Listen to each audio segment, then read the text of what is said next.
Hi everyone!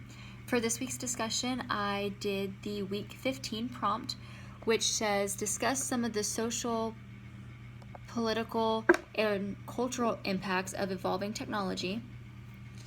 When a new piece of technology is introduced, what effects are seen through society? And draw parallels between your readings for the week and modern technologies. So, I just wanted to start off by saying that political impacts of technology, evolving technology, could include candidates getting to connect easier with the public by means of social media, and also the president, vice president, and just any members of the political party. Also, social media is a great form of free advertising for a platform. In addition, if you can get a social media influencer to promote your political party or your platform, then you can gain a lot of popularity with the public.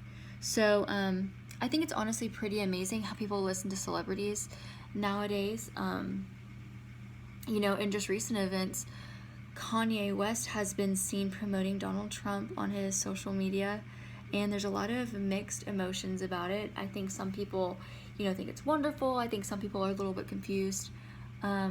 But nonetheless, it has people talking about Donald Trump and his party, and maybe it'll get people to, or encourage them to start looking him up and maybe seeing exactly what he's all about and what he believes in. So essentially, to have someone as popular and well-known as Kanye West to support your platform, it's great publicity. Evolving technology could also affect culture by allowing everyone to connect faster, easier, cheaper. We can connect with anyone nowadays all over the world and within seconds.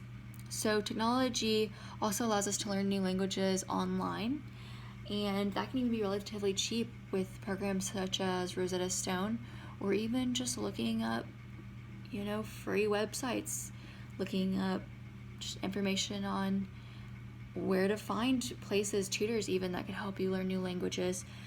We could even look up recipes from all over the world, YouTube videos on how people all over the world make different recipes, and so you could essentially try new things from cultures without even having to leave your house.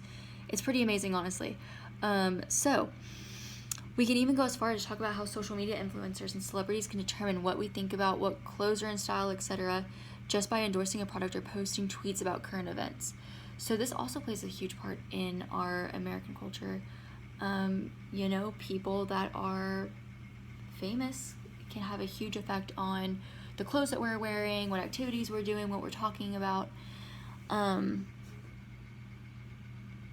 just everything, just by endorsing a product or by posting tweets about current events.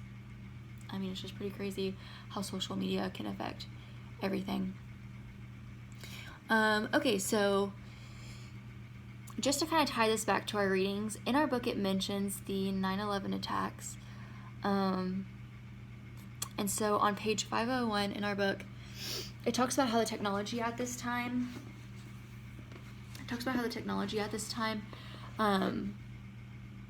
many different TV networks and radios, were able to post the attack as it happened.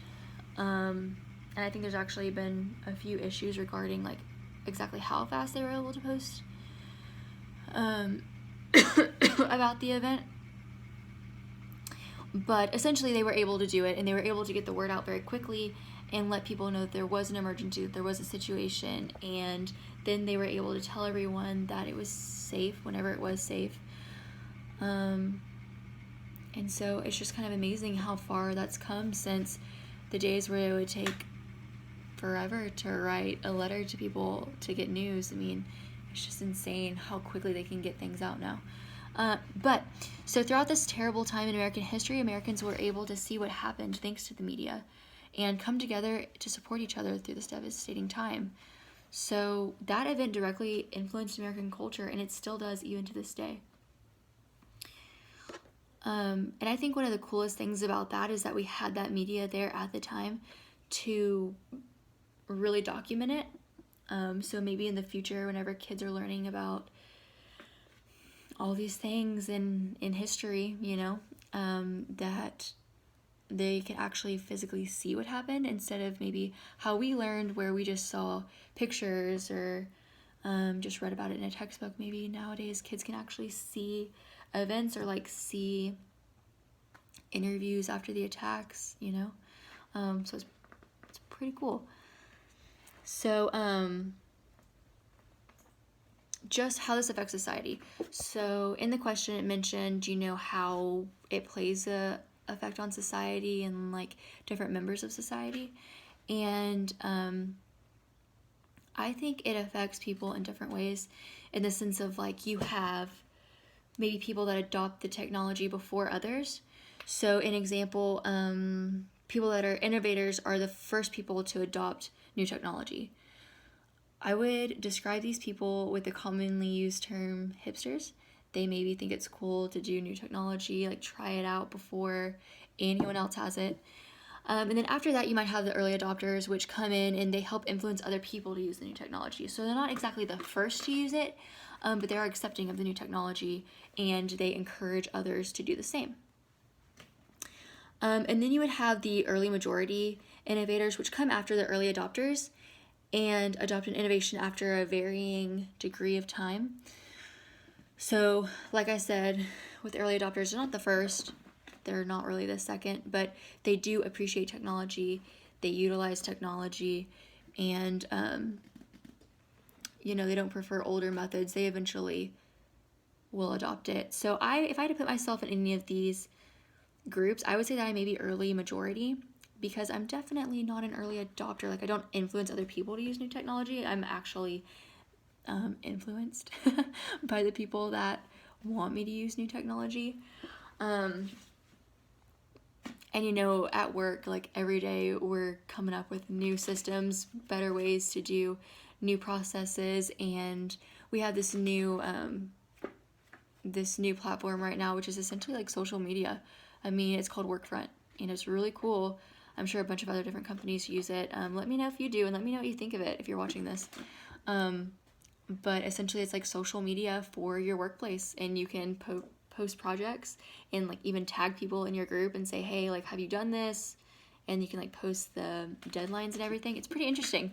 But I was definitely not an innovator for that. I was definitely not an early adopter. I might even be early majority or like late majority. So like not super accepting of it at first, but I got the hang of it, and now I like it. I think it's pretty helpful. So I think with evolving technology, people sometimes aren't exactly always jumping up and down trying to get the new technology, but eventually, maybe if you're an early adopter, early majority, you'll realize that it might be good for you. But late majority probably does not agree with that. So that is my answer to this discussion. So if you have any comments or questions, just let me know.